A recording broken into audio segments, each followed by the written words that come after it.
Hello everyone, কেমন আছো সবাই? আশা করি সবাই ভালো আছো। আমিও খুব ভালো আছি। তো এই ভিডিওটা না অনেক দিন আগের ভিডিও, ভাবছিলাম তোমাদের সাথে একটু শেয়ার করব করে আর করাই হচ্ছিল না। আর এদিকে দেখো আমার মেয়ের নতুন জামা। তো এই ভিডিওটা হচ্ছে 1 জুনের ভিডিও, আর 1 জুন ছিল হচ্ছে আমার বরের বার্থডে, আর ওদিকে ছিল জামাই ষষ্ঠী। তো এই বছর না জামাই ষষ্ঠীতে আর যাওয়া হয়নি। তো বরের বার্থডেটাই আমি নিজেই ছোট্ট করে একটু সেলিব্রেট করলাম। তো সকাল থেকে কি করলাম না করলাম সেটাই তোমাদের সাথে একটু শেয়ার করব। তো সেই দিন আমি সকাল সকাল স্নান করে নিয়েছিলাম, আর অনেক ভোরবেলা উঠে আমি রান্নাবান্নাও কমপ্লিট করে নিয়েছিলাম। আর এদিকে পুজো দিতে যাব বলে ঘরের পুজোটাও একটু দিয়ে নিচ্ছিলাম। এই যে আমার শিব ঠাকুরকে একটু মানে শান্ত করে তারপরে আমি যাব বাইরে পুজো দিতে, তো বরকে নিয়ে। আর ওদিকে দেখো আমার মেয়ে নতুন জামা পরে নিয়েছে। আর এইদিকে দেখো জয় বড় মা। আমি না প্রত্যেক দিন এরকম বড় মাকে পরিষ্কার করে তারপরে ফুল দিই, আর শনি মঙ্গলবারে আমি মালা দেওয়ার চেষ্টা করি। তো এই যে বড় মাকে এখন পুজো দিয়ে ওইদিকে আমার মেয়েও রেডি হচ্ছে, আর এইদিকে আমি এখন পুজো দেবো। আর কি বলো তো, জামাই ষষ্ঠীর দিন না, যে কোনো ষষ্ঠীর দিন আমাদের বাড়িতে নিয়ম আছে বাচ্চাদের নতুন জামা দেওয়া, মানে পরার। তো ওই জন্য কালকে মেয়ের জন্য একটা জামা নিয়ে এসেছিলাম, আর বরের জন্য একটা গেঞ্জি নিয়ে এসেছিলাম। তো ওরা দুজনেই এখন নতুন জামা পরে যাবে পুজো দিতে, আর আমি এদিকে ঘরের পুজো দিয়ে নিয়েছিলাম। আমিও একটা নতুন নাইটি পরে নিয়েছি, দেখতেই পাচ্ছ তোমরা। আর এদিকে ঘরের পুজোটা দিচ্ছি আমি।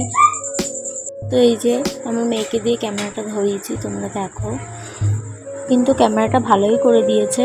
তো এই দেখো নিচ্ছি আমি, অন্য কিছু নিচ্ছি না। তো আমি বলছি হ্যাঁ আমাকেই নে, অন্য কিছু নিবি না। তো এই দেখো ভালোই ভিডিওটা করে দিয়েছে। এবার থেকে ভাবছিলাম যে মেয়েকে দিয়ে ভিডিওটা করাবো। আর এদিকে আমি পুজো দিচ্ছি, আর মেয়ে ভালোই ক্যামেরা ধরে দিচ্ছিলো। এতদিন ক্যামেরা ধরার লোক ছিল না বলে আমি ভিডিও করতে পারছিলাম না। আর এটা আবার ভেবো না যে মেয়েকে দিয়ে ক্যামেরা ধরাচ্ছি, মেয়ের পড়াশুনো নেই। তো আমি সব কিছু বজায় রেখেই সমস্তটাই করি। তো মেয়ের পড়াশোনা আমি আগে, তারপরে আমার ভিডিও। তো এটা জাস্ট টাইম পাস করার জন্য আমি এটা করি। তো আমার ভালো লাগে এটা ভিডিও করতে। আর এদিকে আমি মেয়েকেও পড়াই, ঠিক টাইম মতন পড়িয়ে নিই। তো এই যে একটু ঘরে পুজো টুজো দিয়ে নিচ্ছিলাম, আর ওদিকে আমার মেয়ে একটু ক্যামেরা করে দিচ্ছিলো। আর বর গেছিলো স্নান করতে। তো স্নান করতে গেছে, স্নান করে রেডি হয়ে ওর তারপর আমরা যাবো একটু পুজো দিতে। আর তোমরা যারা ত্রিবেণীতে থাকো তারা হংসেশ্বরী মন্দির চেনোই নিশ্চয়ই। তো ওখানেই যাবো একটু পুজো দিতে। আর কিছুদিন আগে আমার বর হসপিটালে ভর্তি ছিল, অনেকেই জানো তোমরা যারা আমাকে চেনো। তার জন্য ওখানে একটু মানসিকও করা ছিল। আর এই যে ভোরবেলা উঠে আমি একটু রান্নাবান্না করে নিয়েছিলাম, চাটনি করেছিলাম, ভাত করেছিলাম, এদিকে ভেজ ডাল। আর এইদিকে হচ্ছে একটু ভাতটা আমি বেড়ে নিয়েছিলাম, কারণ এটা আমি বরকে সাজিয়ে দেবো বলে, তাই। আর এদিকে চিকেনটা দেখে তোমরা কেউ কিছু মনে করো না, কারণ হচ্ছে আমার বরের রিচ খাওয়া বারণ, একদমই বাচ্চাদের মতন খাবার খাওয়াতে বলেছে। আর ওদিকে 5 রকম ভাজা করেছিলাম, আর চাটনিটা তো দেখেইছো। আর পায়েসটা আর পাঁপড়টা আমি পুজো দিয়ে এসে তারপরে ভাজবো।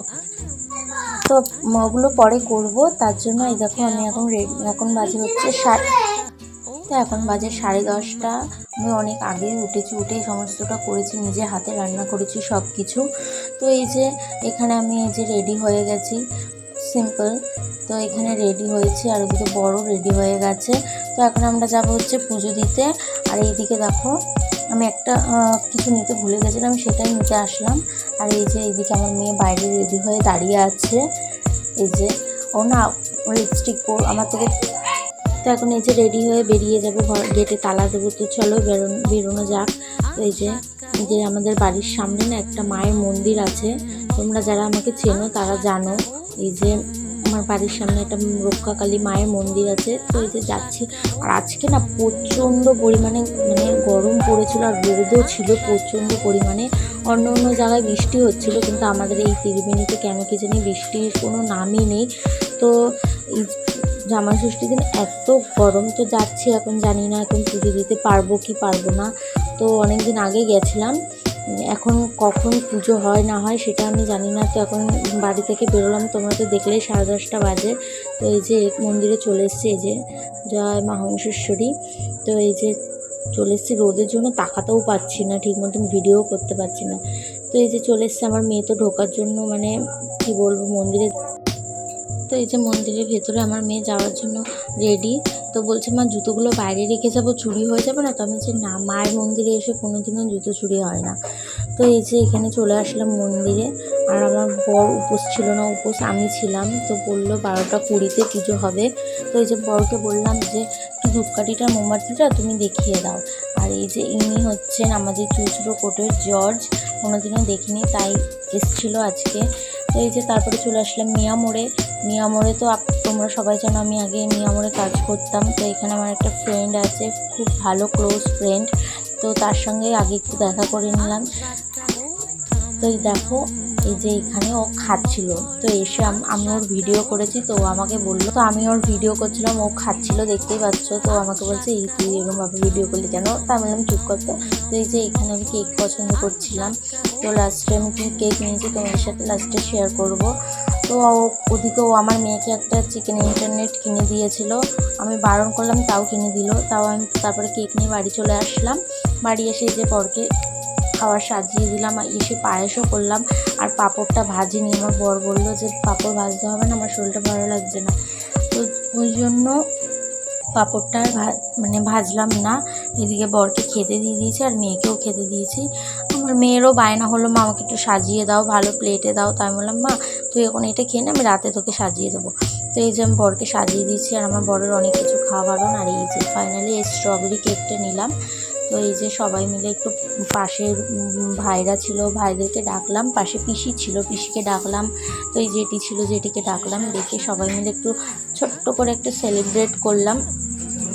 তো এই দেখো কেক নিয়ে এসে একটু ছোট্ট করে সেলিব্রেট করলাম। তো বর বলছিল কেক মেক আনতে গেলে কেন তুমি? তাই বললাম চুপ করো, এইটুকুনি জাস্ট মজা। তো এই যে কেক কাটছিলাম আর পিছনে দেখো আমার মেয়ে ওখানে বক্স চালিয়ে ও নাচ শুরু করে দিয়েছে। তো ওই যে কেকটা কেটে ও খাইয়ে দেবে আগে মেয়েকে। আর কেকটা খুবই মিষ্টি ছিল। আর তোমরা জানো আমার বরের সুগার, তো একটুও খাবে না। তাও একটু জোর করে মেয়েও খাইয়ে দিচ্ছিলো, আমিও খাইয়ে দিচ্ছিলাম। সবাই বলছিল খাও খাও, একটু কিচ্ছু হবে না। তো এই যে আমি ওটাই মেয়েকে দিয়ে দেবো বলে প্লেট নিয়ে আসতে গেছিলাম। তো এই যে প্লেট দিয়ে মেয়েকে দেবো, তো আমি বললাম খাও, কিচ্ছু হবে না, খাও। তো একটু জাস্ট মুখে দিল আর আমাকেও একটু খাইয়ে দিল। তো সবাই মিলে, আর ওইদিকে দেখো আমার মেয়ের এক্সপ্রেশনটা দেখো একটু জাস্ট। তো এই যে সবাই মিলে একটু কেক কাটছিলাম। তারপরে চলে গেলাম আমরা বালিরঘাটে। তো বালিরঘাটে আজকে খুবই দারুণ। আর আমার বালিরঘাট এত পছন্দের একটা জায়গা, আমাকে যদি কেউ বলে যে চলো তোমাকে অন্য কোথাও দিয়ে ঘুরিয়ে নিয়ে আসবো। তো দেখো তারপর কেকটা কেটে আমরা চলে এসেছিলাম বালিরঘাটে। আর বালিরঘাটটা আমার এত একটা পছন্দের জায়গা, তো কী বলবো তোমাকে। আমাকে যদি কেউ বলে যে কোথায় ঘুরতে যাবে, তো আমি বলবো বালিরঘাটে নিয়ে চলো। আর বালিরঘাটটা দেখতে পাচ্ছ তো, যারা ত্রিবেণীতে থাকো তারা নিশ্চয়ই জানো, আর বেশি কিছু বলবো না। তো এই বালিরঘাটে এসে আমার মন শান্তি হয়ে গেল। আর এখানে দেখো গ্যাস বেলুন বিক্রি হচ্ছিলো, তো মেয়েকে ওখান থেকে একটা গ্যাস বেলুন কিনে দিলাম। আর এদিকে না আমরা মোমো খেয়েছিলাম, সেটা আর তোমাদের সাথে শেয়ার করতে পারিনি। তো মোমো দোকানে এত ভিড় ছিল কি বলবো, আজকে জামাই ষষ্ঠী যেহেতু। তো মেয়ের বায়না একটু গঙ্গার দিকে যাবে, তো গঙ্গার দিকে আসলাম। আর মেয়ে গঙ্গায় এসে বলছে মা দেখো পুরো দীঘার মতন সমুদ্র। আমি বললাম হ্যাঁ। তো গঙ্গাটা দেখে আর আমিও একটু নেমে পড়লাম। তো এত সুন্দর লাগছিল না এখানে, কি বলবো। আর যেহেতু ওয়েদারটা একদম বাজে ছিল, তার জন্য এই গঙ্গার ধারটা জাস্ট কি বলবো, দেখেছো কি সুন্দর হাওয়া দিচ্ছিল। তো আজকের দিনটা এইভাবেই কাটালাম।